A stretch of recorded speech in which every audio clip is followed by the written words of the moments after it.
ہمارے پاس ایمرجنسی میں ایک 15 سال کی بچی آئی جو کہ انکانشیس تھی، اور اس کے ساتھ اس کی ایک کلاس فیلو تھی اور اس کا ٹیچر تھے۔ پوچھنے پہ پتہ چلا کہ اس نے 23 گولیاں پیراسیٹامول کی کھا لی ہیں، تو تقریباً وہ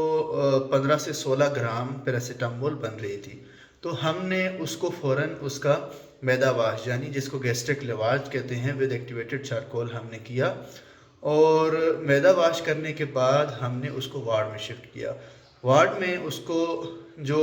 ٹریٹمنٹ دی گئی، اس کے بعد وہ ہوش میں آئی، اس نے باتیں وغیرہ کی، تو پتہ چلا کہ وہ لڑکی 15 سال کی، جو کہ ابھی 9th کلاس میں تھی، اسلام آباد جو کے رہائشی تھے وہ، اور وہاں سے وہ ایبٹ آباد میں ہاسٹل میں رہ رہی تھی اسکول میں تعلیم حاصل کرنے کے لیے۔ آج کل ایک یہ بڑا ایشو ہے کہ ہمارے لوگ جو ہے بچیوں کو بہت چھوٹی عمر میں ہی ہاسٹل میں داخل کر دیتے ہیں۔ اس سے یہ ہوتا ہے کہ جو ماں باپ کے ساتھ بچوں کا ایک انٹریکشن ہوتا ہے، ایک جو افیکشن ہوتی ہے، وہ ختم ہو جاتی ہے۔ دوسرا یہ کہ اس بچی کے جو ٹیچر تھی وہ بھی تھوڑی دیر میں وہاں سے نکل گئی، تو اس بچی کے پاس صرف اس کی دوست جو اسٹوڈنٹ تھی وہ بچ گئی۔ اب ایسا ہوتا ہے کہ ہاسپٹل میں کچھ چیزیں وارڈ میں اویلیبل ہوتی ہیں، کچھ چیزیں فارمیسی سے لانی پڑتی ہیں، جس میں اس کی اینٹی ڈوٹ بھی تھی۔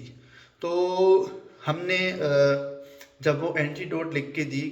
جو ساتھ میں بچی تھی کہ یہ منگوا لیں، تو اس نے کہا کہ ہمارے پاس نہ تو پیسے ہیں، نہ ہمارے ساتھ کوئی بڑا ہے جو لے کے آ سکتا ہے۔ تو پھر میں نے اس کے پیرنٹس کا نمبر لیا، اس کی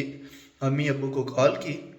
تو اس کے امی ابو نے کہا کہ ہم ٹیچر کو بھیجتے ہیں تاکہ ٹیچر جو ہے اس کے لیے ساری میڈیسن کا انتظام کرا سکے۔ تو باقی ٹریٹمنٹ تو چل رہی تھی، اس کی ٹیچر اچانک سے آئی، آگے اس نے یہ کہا کہ میں اس کو سی ایم ایچ لے کے جا رہی ہوں، لیکن میں نے اس کے پیرنٹس کا نمبر لے لیا تھا تاکہ اس کو فالو کر سکوں۔ تو بعد میں اس کی امی نے رات کو مجھے کال کی کہ ہم تو سی ایم ایچ نہیں لے کے گئے، بلکہ بچی کی حالت ٹھیک تھی تو ہم لوگ اس کو گھر لے گئے ہیں۔ اس طرح ہوتا ہے کہ پیراسیٹامول پوائزننگ میں نے ان کو بتایا تھا کہ پہلے 24 گھنٹے میں موسٹلی اس طرح لگتا ہے کہ پیشنٹ بالکل ٹھیک ہے، لیکن اس کے بعد اس کے جو جگر ہوتا ہے اس کے اوپر اس کا اٹیک شروع ہوتا ہے اور جگر کو ڈیمیج ہوتا ہے، اور بہت سیویئر ڈیمیج ہوتا ہے، اس حد تک کہ لیور ٹرانسپلانٹ کی بھی نیڈ آ سکتی ہے۔ پھر اس کے بعد جو ہے وہ دوسرے دن اس کے پیرنٹس مجھے کالنگ کرنے لگ گئے کہ بچی کو بھی پیٹ میں درد ہو رہا ہے، الٹی ہو رہی ہے۔ تو یہ پیشنٹ جو پیرنٹس ہیں ان کا بھی بہت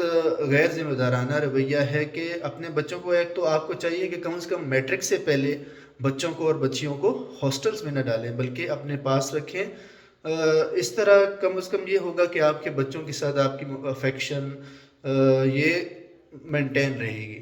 یہ جو بچے ہوتے ہیں ہاسٹلائٹس ہوتے ہیں، جو 9ویں 10ویں کلاس سے پہلے ہی ہاسٹل میں آ جاتے ہیں، اس کے ساتھ نہ تو افیکشن رہتی ہے ماں باپ کی، اور دوسرا یہ کہ اگر اس طرح کا کوئی انسیڈنٹ ہو جائے تو ان کو